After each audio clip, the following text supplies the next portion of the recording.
Controlling smart devices using the Ultrasync mobile app is simple. For lights, select the light icon.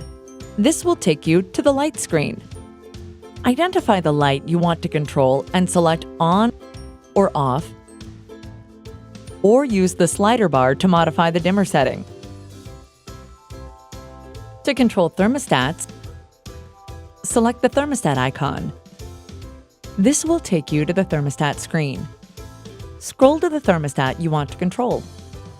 Select the up and down arrows to adjust the set temperature. Change the mode by selecting Heat, Cool, Auto, or Off. Change the fan setting by selecting either Fan On or Fan Auto. To lock and unlock doors and to control garage door openers, select the lock icon. This will take you to the lock screen. Identify the lock you'd like to activate and select either Unlock or Lock. Garage doors work similarly and can be opened and closed by selecting the open and close icons.